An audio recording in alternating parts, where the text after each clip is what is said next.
Mm-hmm. Okay.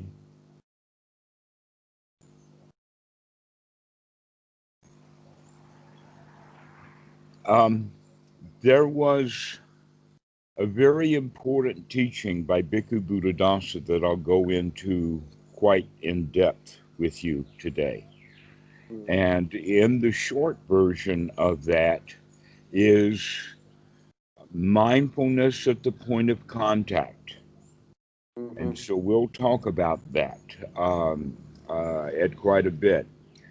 And that basically what it means is that if we are mindful when our, let us say, perceptions or understandings impact us, in other words, when we get it, that's at the point of time when feelings arise. And the kind of feelings that are arising are the feelings of liking, the feelings of not liking, and the feelings that are not sure whether they like it or not. That is often in the English translated as neutral, but the Pali itself does not indicate neutral. What it indicates is either a dukkha, a sukha, or dukkha sukha vedana. Okay, what that means is that it's mixed. It's either I like it or I don't, or I have mixed feelings about it. And sometimes those mixed feelings are that I can't decide whether I like it or not. It would almost be like uh, in logic, a question can be answered. A yes or no question can be answered in various ways. One would be yes, the other would be no, the next one would be both, and the one after that would be neither. So both and neither kind of fit into a different category. Okay. And so this is what we mean by that third kind of feeling, and we can actually cause it the feeling of confusion, giving rise to fear and doubt and uncertainty and postponement and lack of decisions and all kinds of stuff like that that happens in logic. Okay. So the point that I want to start out on, though, is that when I heard Bhikkhu Buddhadasa talk about mindfulness at the point of contact or pasa, giving rise to feelings in the system that is called Paticca Samuppada, I did not know where Bhikkhu Buddhadasa got that Mm-hmm. until I finally found it in the sutta that you're talking about now, which is the Dingha Nikaya number 15. And what is the Pali name of it? The Maha what? Nidana Sutta. Nidana. Okay, the Mahanidana Sutta. Right. Even though the name Nidana doesn't have anything to do with Paticca Samuppada, the whole teaching is that. Now, there's a story behind that story about Ananda claiming that he understood Paticca Samuppada and that the Buddha says, no, it's too profound, it's too subtle. Mm-hmm. And the background story from that is that Ananda didn't actually understand the teachings of the Buddha. He still held eternalistic beliefs. And because of that, the suttas are often spoken of in eternalistic framework.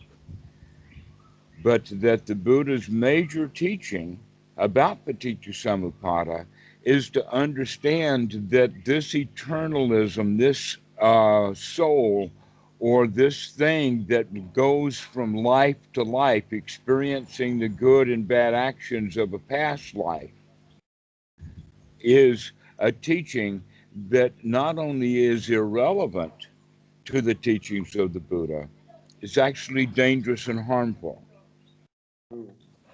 It's an actual harmful, misleading interpretation, but that the Brahmins use that kind of teaching to gain power over other people.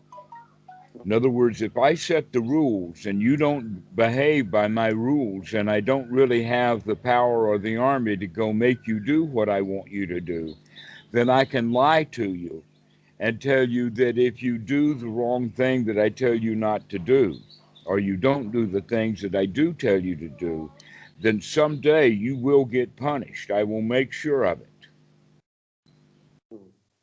Okay? So this is how people are controlled. And if it goes far enough, we can make it into the law of karma, in the sense that if you do good things, then you will get a good from the big guy that's making the rules. And that if you do bad, you'll get a bad result from the big guy making the rules. All right? And if we make that into an even larger thing, a magical world, then we can turn it into the law of karma, because any child can say that, well, I can do wrong and get away with it. That in fact, the Buddha talks about it like that, in the sense that wrong view is I can get away with it. Right view, ordinary right view, is no, you can't get away with it. Eventually you will get caught. Even if the karma machine has to dig you up 300 years from now just to kick your ass. Right? That's the whole idea of it, is that you will get caught.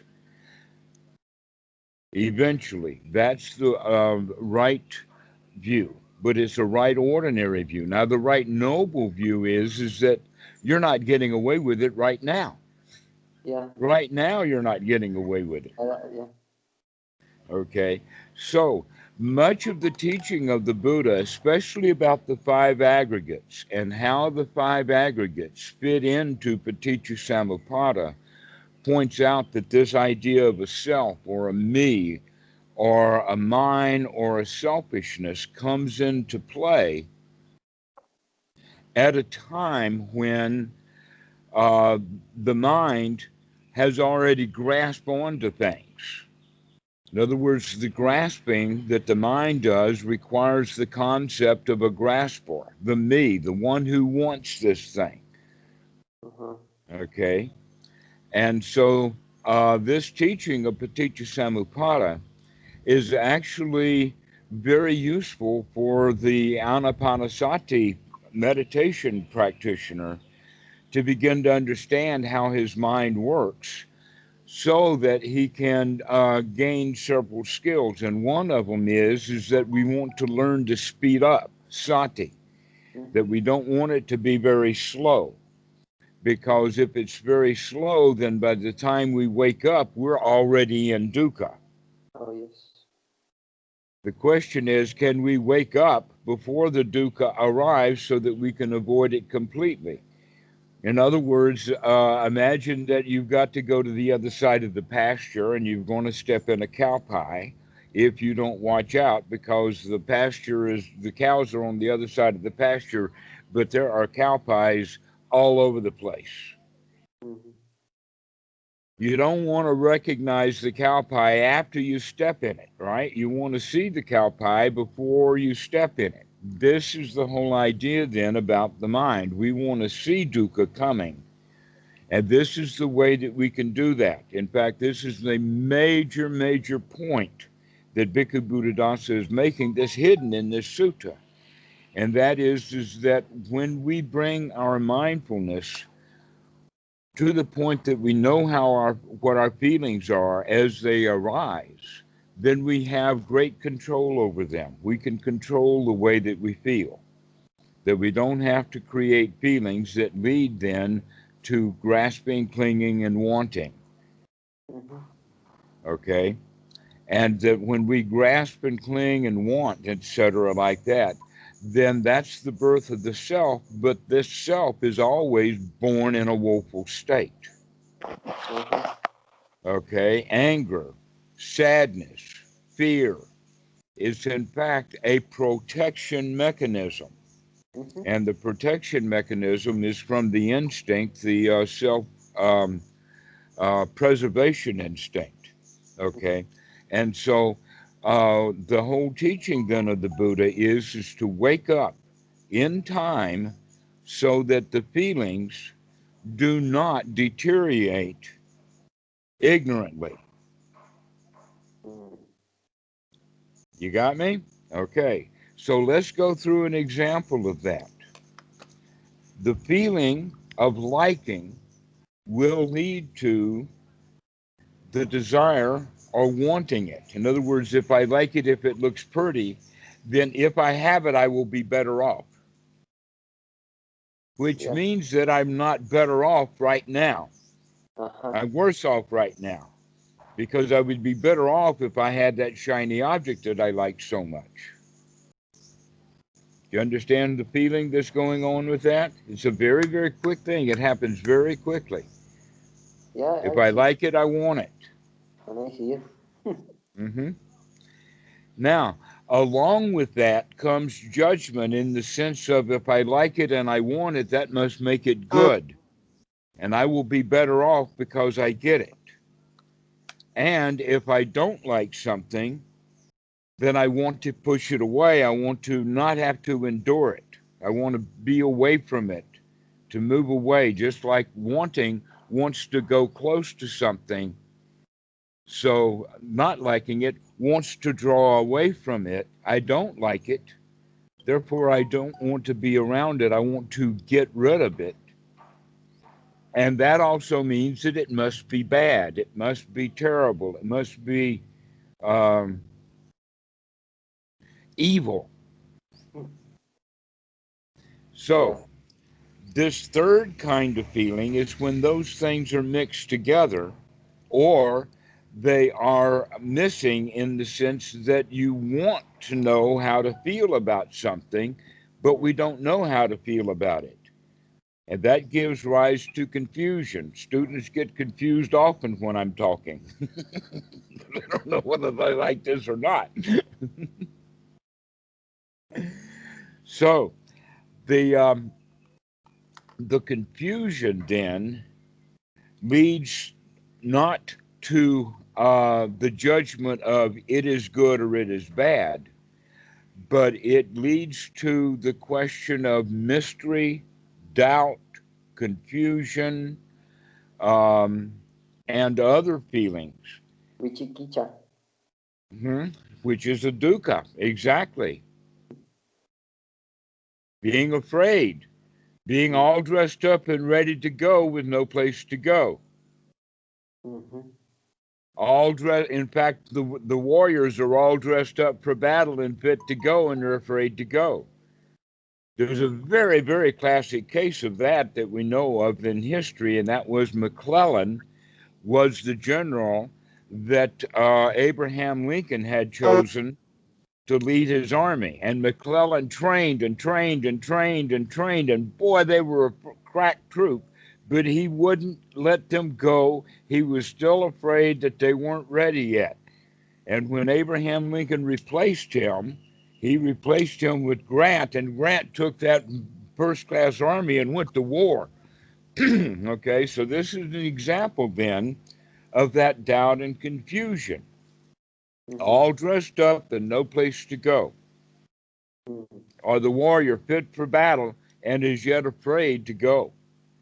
That's like the student who is ready for the debate, but he's afraid to go out on the stage. Or children when they have a recital to do, a voice recital, or maybe a poem to recite, or whatever, and they've learned that poem, but when they get on the stage, there is that stage fright. I don't know what to do.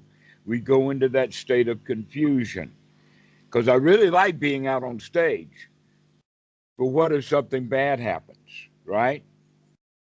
And we don't know. And so we're in that state of confusion. Now, back to the whole teaching is that the teaching is that if we know these feelings, if we're wise to them, then we can manipulate them very quickly. And in the practice of Anapanasati, this is when we're beginning to have mindfulness of what we're thinking about. Then we can have mindfulness to the idea that this thought is unwholesome. Why is it unwholesome? is because it will lead to greed, it will lead to ill will, or it'll lead to confusion. Let me have the kind of thoughts that do not lead me to greed, do not lead me to ill will, and do not lead me to confusion. And those kind of thoughts would then be wholesome thoughts, nurturing thoughts. Okay? And this is how we practice it when we're actually intentionally practicing it. But we want to practice sati so that it can happen at any point during the day. At any time during the day when we are contacted by something, when something impresses us, like walking out on the stage and seeing an audience right in front of us, that's an impressive thing. Everybody, 500 people looking at you, right? So this is what the Buddha mean by contact, right? The point is that the reality is that so what? I mean, you walk out on the stage, 500 people, maybe now you're the janitor, right? And you just, cleaning up the floor before the act goes on. You don't think anything about 500 people. You ignore them. They're just part of the scenery, right? So, in fact, it's not the audience and the stage that brings on the stage fright. It's the mindset of the person who's walking out on stage. Okay? And if you are an old pro and you have done this many times and you know exactly what's going on, you can walk out there in full mindfulness. That's what makes someone a star, is the fact that they can be here now and handle this moment with eloquence. Yeah. So most people are never going to get to that point. Most people are never going to get to the point of actually being able to perform really well in front of an audience. We're always kind of in practice mode, not sure of ourselves. And so what the teaching of Anapanasati is to bring that mindfulness up, put us back into a really good mood, because we know that whatever happens, we can handle it. Yeah. That even I don't know is okay, because the I don't know does not lead to confusion, doubt, uncertainty. So when the politician gets asked a question that is hard for him to answer, if he is a sharp politician, he'll have a ready answer, or he'll be able to divert the topic. But the new politician, when he's asked a really tough question, he'll hem and haw and not talk and try to avoid the question, avoid answering or whatnot like that, you see. All right. So we're talking about a split-second decision that happens inside the mind based upon what our level of sati is. And so if we can always choose to go the wholesome route, then that means that we have wisdom there at the point of contact, when that question is asked, or when you walk out on the stage, or when things get tight, when you're put on the spot, right? That's when we need sati. When somebody's yelling at you, that's when you need sati. And before that? Before also coming into it. In fact, there is the whole idea of, oh, I know I'm about to walk out on stage. That would be really cool. Yes, exactly that.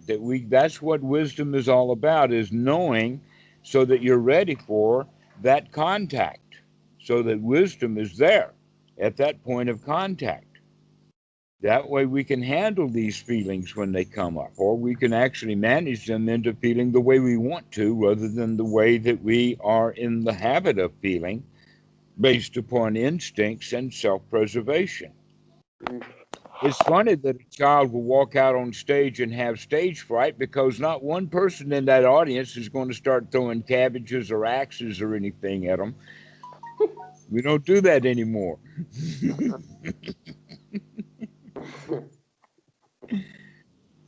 Uh-huh. Yeah. Okay, so these are big things, and it's good to talk about it in big ideas.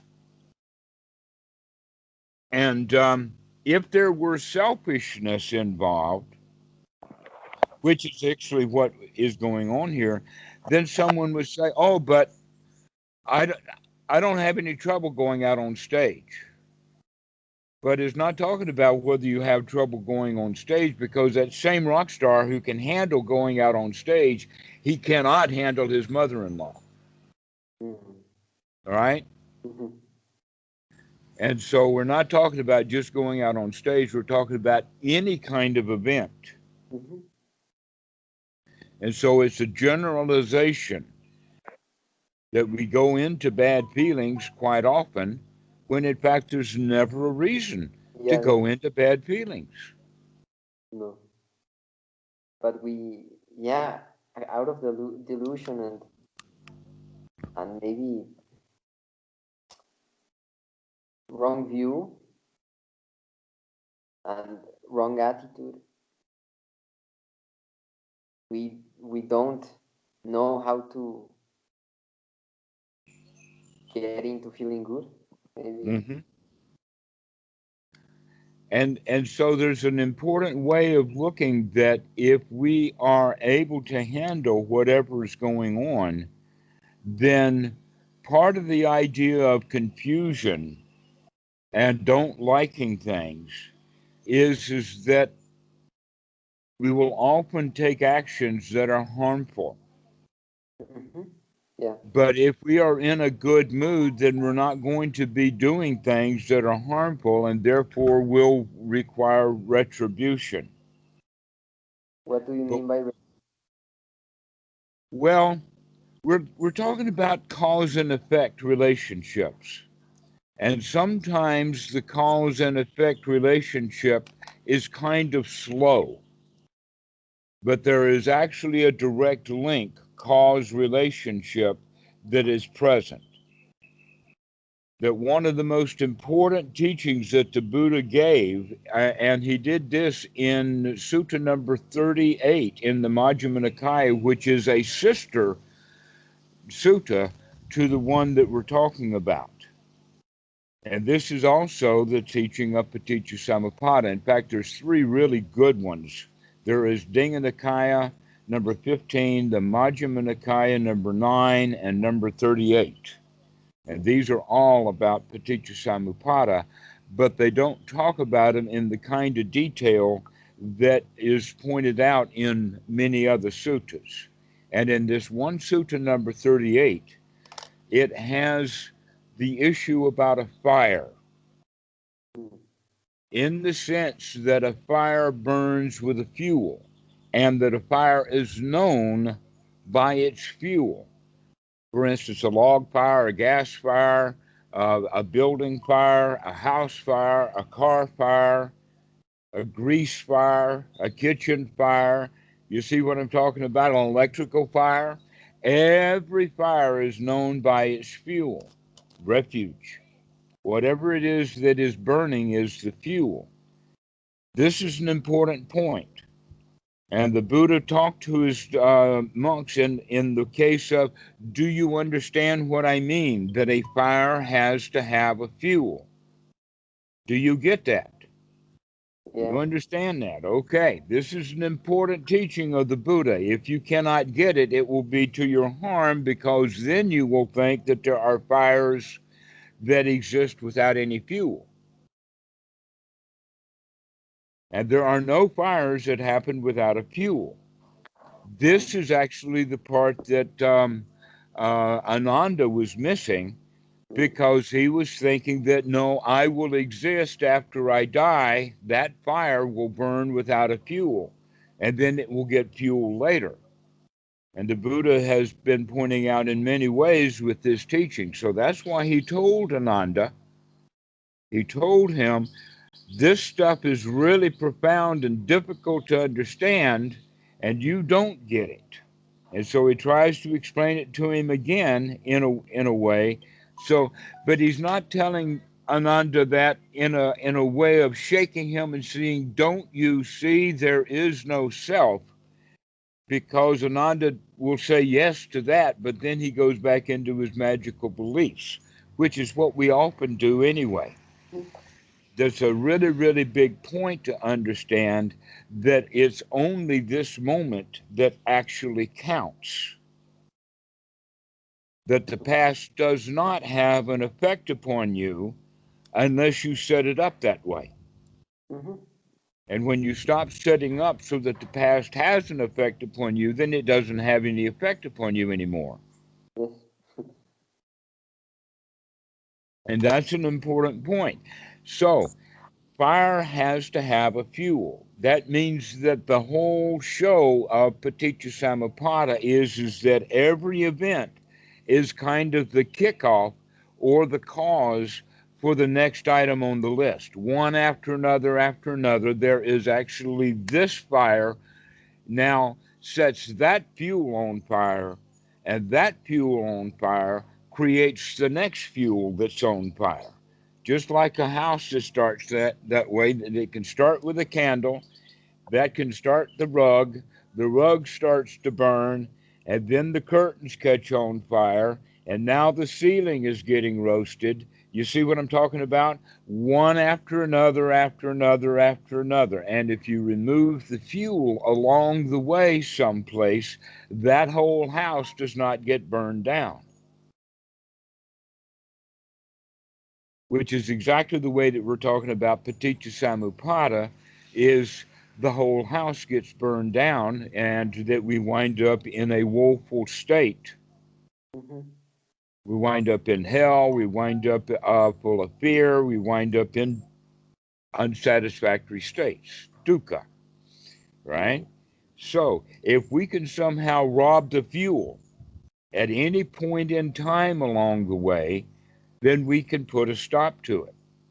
Now, in normal minds, the way that the normal world operates is someplace around clinging, in the sense that some two people can be having an argument, for instance. Yak, yak, yak, yak, yak, yak, yak, yak, yak, yak. And then one of them will say, "Wait a minute, I've gone too far." And he'll walk out of the room and slam the door and finish the conversation. That's when they wake up. Uh-huh. Because if nobody wakes up in that thing, one of them's going to wind up injured and in the hospital, or worse, dead and buried in the backyard. You see what I'm talking about? Somebody's got to wake up along the way somewhere. And the sooner we wake up in this process, the less damage, the less fire is burning because we've been able to stop the fuel. This is the teaching of Paticca Samuppada. That's the whole teaching. One step after another, after another, after another. And basically, the steps, and I'll teach you this in later detail because you can get the whole thing, but just as an introduction, is that consciousness, in other words, we become conscious of something happening on the outside, or maybe a thought that happened of something that did happen on the outside long time ago. So we can remember and bring it back up, or we can experience it now. We then try to make sense out of that, and trying to make sense out of it is what we call perception. Mm. Okay, and when we perceive something, that we perceive it means that once we become we've got to recognize it or recognize it, right? This is what we talk about in the sense of, in the Pali, is the Salayatana, which actually means the internal representation. So what I see on the outside is not what I see on the inside, because I've had to make sense of it to get it on the inside. So what's actually out there is not what contacts me. It's something that is inside that's mixed with that which I saw on the outside, right? And Mm-hmm. that old stuff that we call is memory. or recognition, because we have seen it before. We have cognized this before, and so now when we see it again, we recognize it. An example of that would be a uniform. Many, many uniforms you've seen, and so whenever you see any of the uniforms you've seen, then you will recognize that uniform, right? So you know the difference between a nun's habit and a nurse's uniform. And you know the difference between an army officer and an army general. They wear different uniforms, right? Okay, so this is what we're getting at. But we do that not just with the clothing or the uniform that people wear, but we do that with other things subtly. So that we're always making a representation on the inside of the mind, trying to understand and make sense out of the world. And that is what contacts us, not the actual reality. We're not contacted by real reality. We're contacted out of a constructed reality that we construct on the inside of our mind. Well, which is where we live. And that where we live is in the Salayatana, a different kind of consciousness than the kind of consciousness that took in the input. Okay? oh yeah, yeah, I'm kind of getting it right now. Yeah. All right. So I can use the word seeing to talk about two different kinds of consciousness. I see you has two different qualities to it. One is I actually do see you, and then the other one is to add whatever we've got together. I see you. Aha, I caught you. All right. So that's the recognition part. Yeah, yeah. Another one is that I see the tree, but what I see with the eyes is just an image. To call it a tree, I've had to process it a little bit. And which is the Salayatana? This is the Salayatana. Oh, the recognition The recognition. Okay. In fact, in English, we use sometimes the word realization. I realize something. But that's not a very good word to use. It's kind of funny, in fact. If I realize that tree, what does that mean? I've got a tree growing out of my head? No, that's not what we mean at all. So we don't realize. What we do is that we conceptualize or mentalize, trying to grasp or understand the reality of it. And we're always missing a lot of information. There's a whole lot more going on than we generally process. But in fact, while we're processing and thinking about something or trying to figure out what it is, that's the time when we're not receiving input. If we stop processing, then we can receive input, a lot of input, because there's a lot happening around, but we don't pay much attention to it because we're always trying to think our way through things. Okay? So this is what the idea then is that if we process less and less, then there's going to be less and less things that contact us. And yet, the more input we receive, the wiser we are, because we can see things without trying to make sense out of it or understand it. We just put it in as part of the database.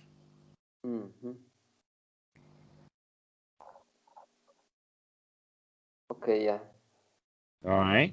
So this is how we look at Paticca Samuppada. In the Pali, this consciousness that is the seeing, I see the tree, is called Vedana, or Vinaya, excuse me, Vinaya. All right. And then Vinaya gives rise to Namarupa. Namarupa is perception, also called Sanya. And what does that mean? Namarupa means that we take the Rupa and we name it. Just like I said, I see the tree, but I had to name the tree. And that process of seeing the tree then as a tree requires Namarupa ending up in a Salayatana, an internal representation called tree, that is not the same as what the eyes saw. You got that? And that's what contacts us. Oh yeah. Okay. And if we have wisdom at that point of contact, then we can choose how we're going to feel about it, or we have a much better way of managing our feelings without letting them go in from I like it to I want it. Mhm. Okay? Mhm. In fact, there's a very cute story about this. The story is about Achan Cha and Achan Sumedo. Have you heard of either one of those guys? Okay. Achan Cha and Achan Sumedo were at a content ceremony, which means that there is a lot of, without going into any detail, all of the young women will go to the temple on that day, all dolled up. This is a kind of a courting or a mating kind of ritual that's done in Thailand, while the mothers are in the background managing the whole show. Mhm. And Achan Cha sits there and he mentions to Achan Sumedo, what do you think? Because Achan Sumedo probably was looking at these girls and Achan Cha saw it, and so he's going to confront him with it.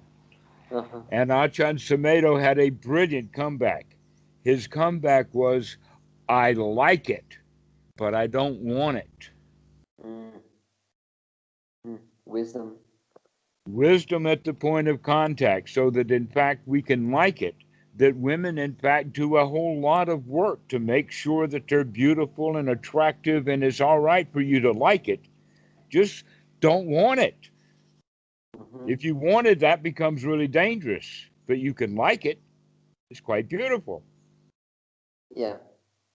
And if I've you got, have wisdom.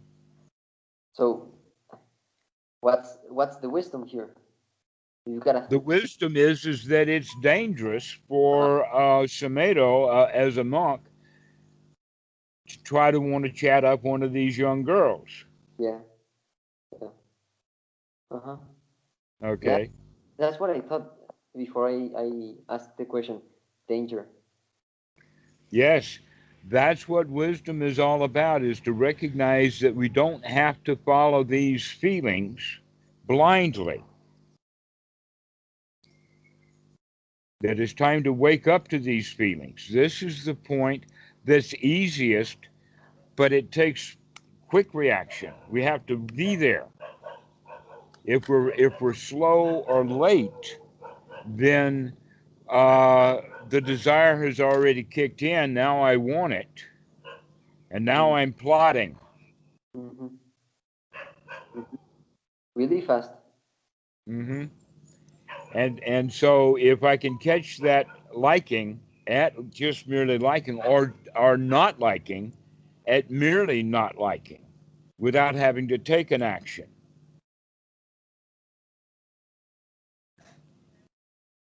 Mm-hmm. that we recognize, yes, I don't like it, but so what? Mm. Because I ask you, how many things are there for you to not like in this world? Many. Uh-huh. Are you going to spend all your time going around not liking things? No, I don't have that You time. don't have to, right? Uh-huh. Oh. So if you come to the state of not liking, be aware that you don't like it, rather than blindly following that feeling of not liking. Mm-hmm. Yeah. Oh. This is the teaching of the Buddha, is be wise at that point of contact. Now that whole point that we're making right now is actually buried right there in that sutta. It's there when the Buddha is talking about Vedana, the feelings. Be wise to these feelings.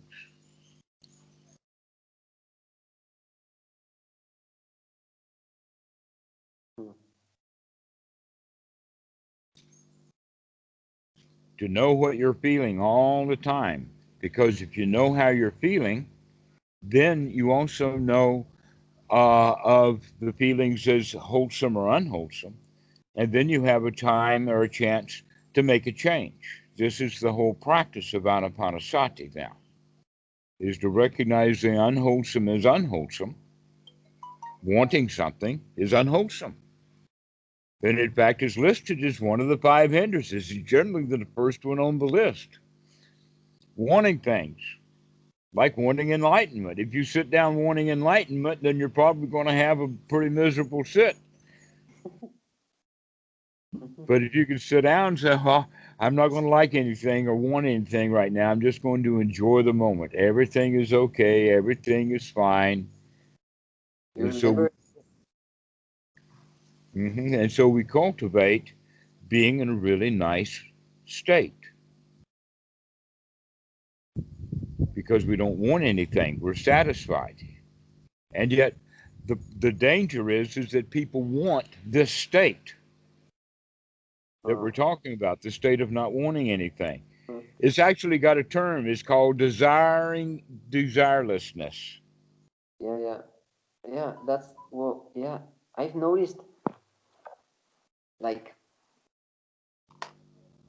maybe the past 2 years or something like that. Mm-hmm. This kind of it's kind of like a trick. It's a trick the mind plays. It is kind of a trick. Yeah. Here is another way of talking about that same trick, and that is using the dichotomy between nurturing and critical. Okay? The critical mind is that which wants and likes and judges and wants not, dislikes and judges bad. Critical. Making a grade, going over a boundary, crawling through a maze. Did you do it or did you not? Is there light or is there not? Okay, this is criticism. And we learn to be critical from our society. The society itself is critical. And the reason that it became critical is because in the old days, it was really a dog eat dog, or actually human eat human, barbarian, human sacrifice, animal sacrifice, all kinds of terrible things humans did. And so the building of our society was then built upon this idea of criticism, that this is good and this is bad, up and down, back and forth, this is okay. And that this is also the ordinary view. Oh And yeah. this is where magic comes in. The magic comes in is that this is bad and this is good, and it will always be the case that this is bad and this is good. And that's when the magical thinking, because where's the fire? I mean, the fire that makes it bad right now is because I don't like it. If I start to like it, then it's only my opinion that changed as whether it was good or bad. The item didn't change, you see. Mm-hmm. This is an important point, is that things are not inherently good or inherently bad in and of themselves. That Mm-hmm. things are good or bad because people like it or don't like it. Yeah. hmm there is the case, for instance, arsenic. Is arsenic good or is arsenic bad? It's just arsenic. Yeah, arsenic.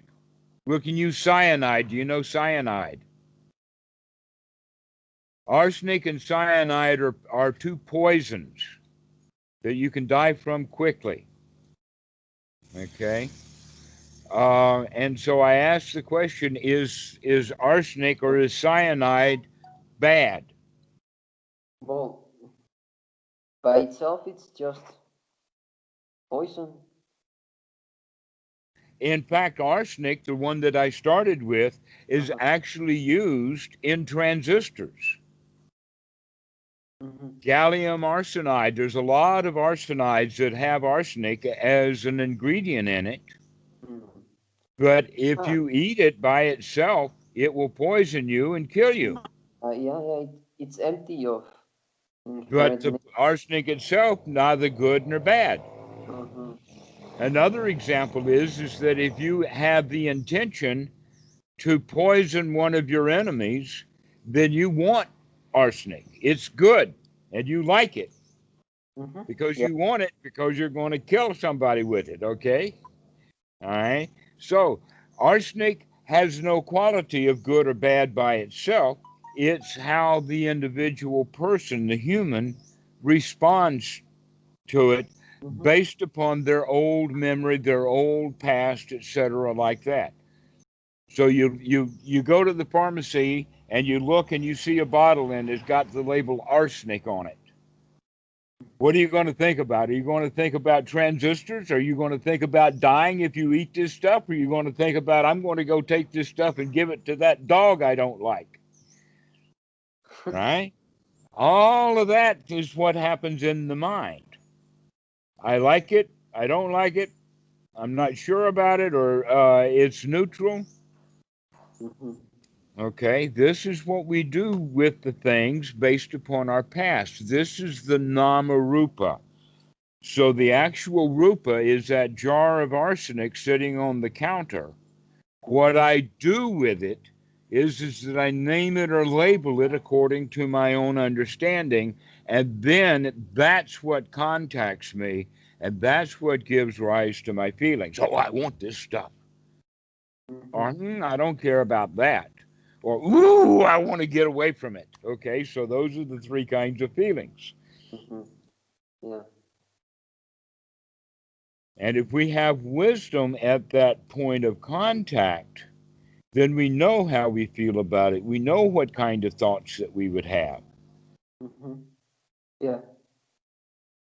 So this is actually one of the most important points of the Buddha that Bhikkhu Buddhadasa makes a big point about wisdom at the point of contact. When that stuff hits you, you got to know how to feel. Uh-huh. And that's the wisdom. Because if you don't know how to feel, then you're naturally going to feel according to the instincts, and that's what causes dukkha. Mm-hmm. Hmm. That's the whole teaching in the nutshell, and that's why this teaching is so profound and difficult for people to understand when they bring magical thinking into it. But this is all purely logic, and one of the qualities of logic is that it's got to have a cause and effect. It's got to fit in. It's got to make sense. Fires don't burn without a fuel. Mm-hmm. And so that's why the introduction to Paticca Samuppada in Sutta number 38 is the idea of fire. Because in fact, consciousness is just like that also, in the sense that consciousness is known by its fuel. So you have eye consciousness or seeing, you have hearing consciousness from sound. The sound reaches the ear, and the combination of them causes hearing.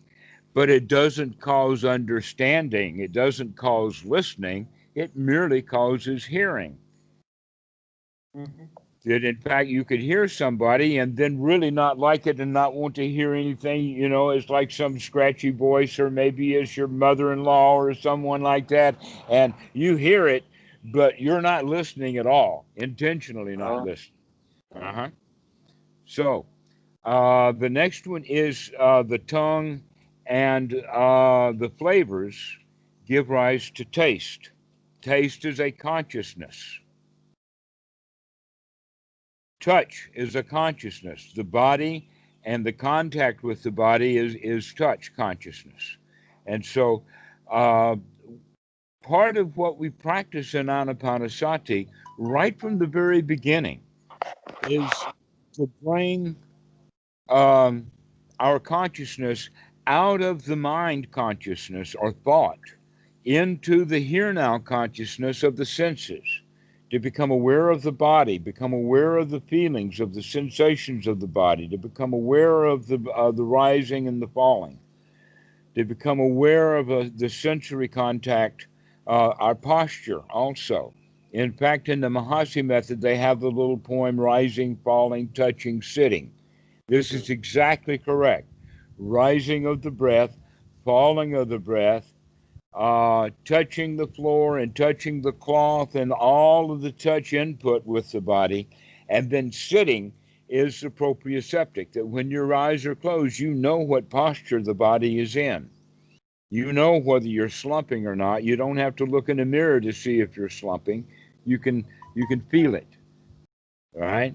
That feeling of it is the sitting. Rising, falling, touching, sitting is all about the body here now while the eyes are closed and nothing is going on. You're in a silent room. It's probably a darkened room, and there's no input coming in from the eyes or the ears. We're not eating food or chewing gum. We're not having a tic tac, and so there's no flavor. And the only thing that's left is the sensory input from the body. Yeah, the could you call that like kind of like direct experience of?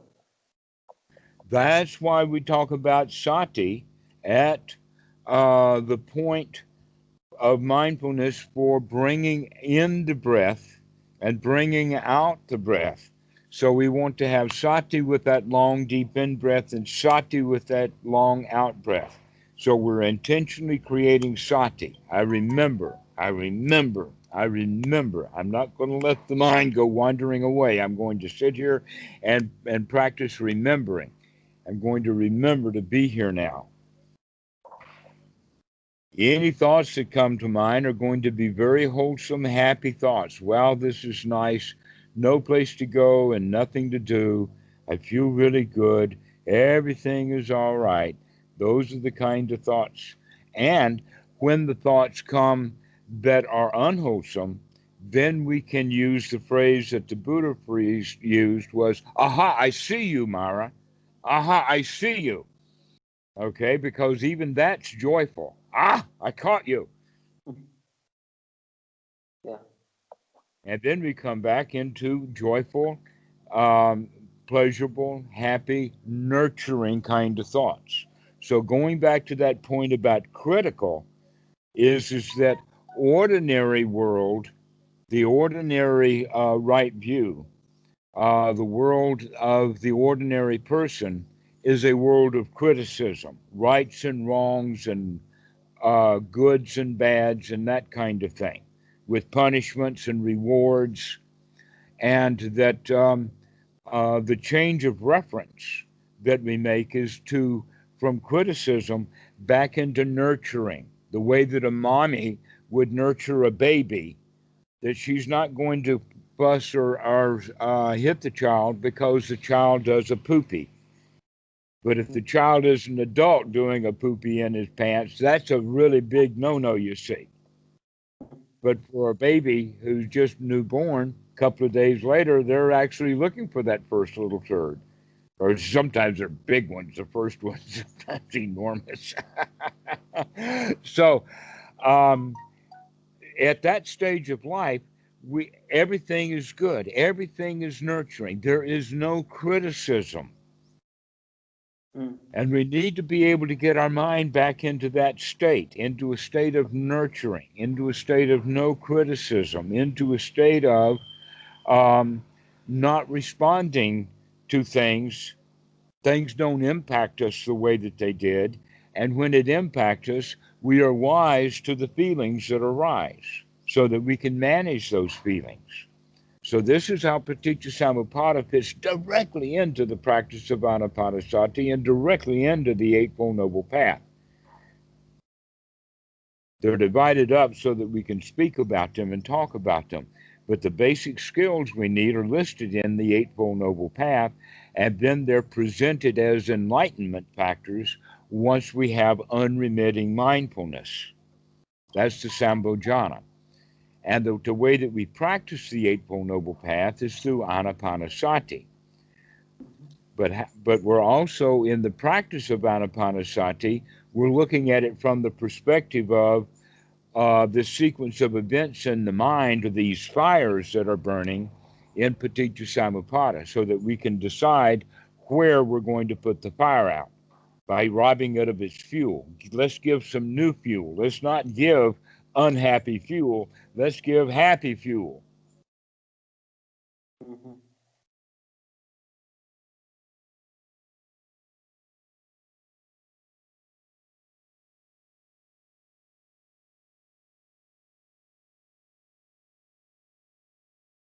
is spend our time nurturing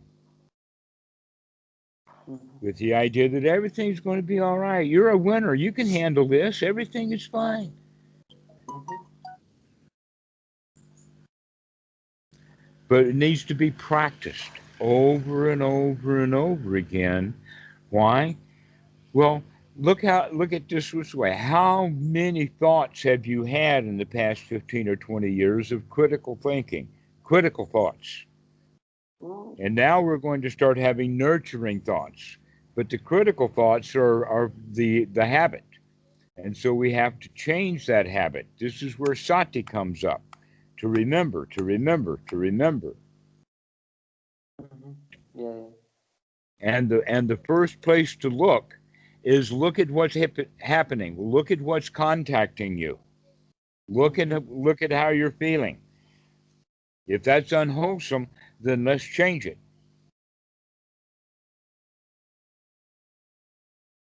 Mm-hmm. Okay, yeah, yeah, I understand.